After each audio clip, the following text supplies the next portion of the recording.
গ্যালয়ের আমি একজন কৃষক ট্রেনার। এই হিসাবে আমি ফিল্ডের লোকের জন্য জৈব সারের মধ্যে কাজ করার জন্য অনুপ্রাণিত করি। উনি আমার মেসো লাগে। মেসোর নামটা ঝুলন দত্ত। মানে কোন পঞ্চায়েত পর এটা? মধ্যকিলা পঞ্চায়েত। আপনি সবসময় পেশায় কৃষকই? হ্যাঁ, কৃষকই। আচ্ছা, আপনি এখানের মধ্যে যে কী কী করছেন, এখানে মাইরে লাগাইছেন আর বেগুন লাগাইছেন, এদিকে লাউ দিছেন। আচ্ছা, প্রথমে আপনার আমার সঙ্গে যোগাযোগ হওয়ার আগে থেকে আপনি চাষ করতেছেন, আর এখন যখন আমি যোগাযোগ হয়েছে আমাদের সঙ্গে, তখন আপনাকে জৈব সার ইউজ করার জন্য বলা হয়েছে।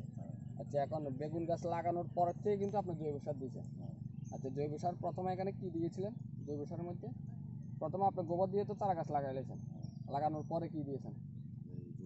জৈব সারের এই বালতিটা দিয়েছিলেন।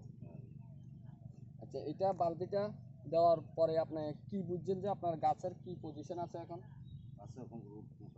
গ্রোথ ভালো আছে। এখন আপনার মনে হয়নি যে এটা ব্যবহার করার আপনার গাছের ভালো পজিশন আছে? আচ্ছা আচ্ছা। এমনিতে আমি কিছুদিন আগে যখন আসি তখন আপনার ওখানের মধ্যে হালকা হালকা একটু পোকার ভাব ছিল। পোকার ভাব থাকার পরে আপনাকে আবার স্প্রে করার জন্য বলা হয়েছে। আপনি পরে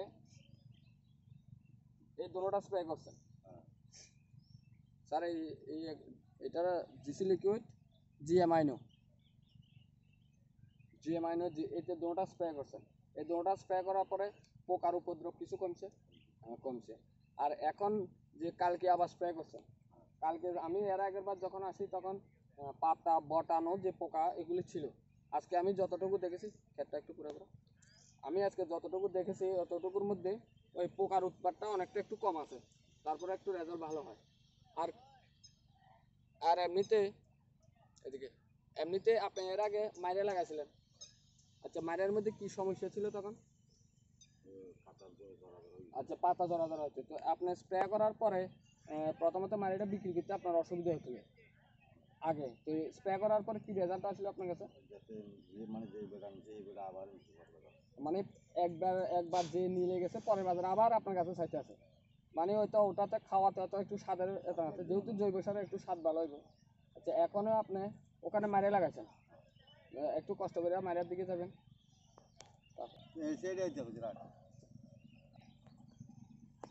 আচ্ছা, এর আগে আপনার মারের যখন সমস্যা ছিল, তো মারের সমস্যার মধ্যে আপনার প্রথমে পাতাগুলো ছিদ্র ছিদ্র হয়েছিল। এই দুইটা স্প্রে করার পরে ছিদ্রটা সতেজ হয়ে গেছে। সতেজ হওয়ার পরে বাজারে আপনার ম্যারিটা যখন লইয়া গেছেন তখন মোটামুটি মানুষ ম্যারিটা খাইয়া স্বাদ পাইছে, পরের বাজারে আবার আপনার থেকে ম্যারিটা নিচ্ছে থাকে।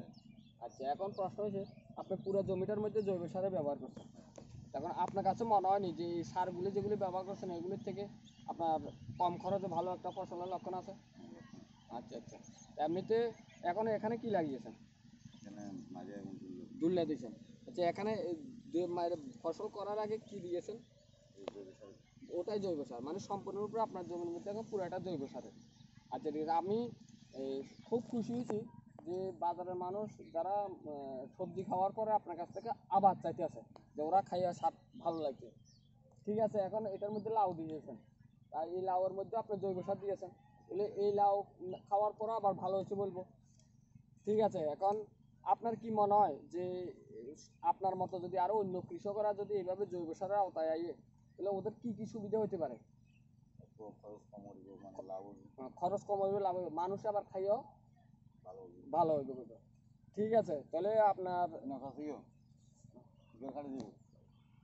পর্যন্ত যা আছে ওটার মধ্যে আপনি আনন্দে আছেন। আচ্ছা আচ্ছা, ঠিক আছে স্যার, আমরা অতটুকুই। আমিও চাইছিলাম যে চাষি জিনিসটা ব্যবহার করার পরে যাতে একটু উপকৃত হয়। তা আমারও খুব ভালো লাগতেছে যে আমাদের প্রোডাক্টগুলি ভালো একটা রেজাল্ট দিতে আছে।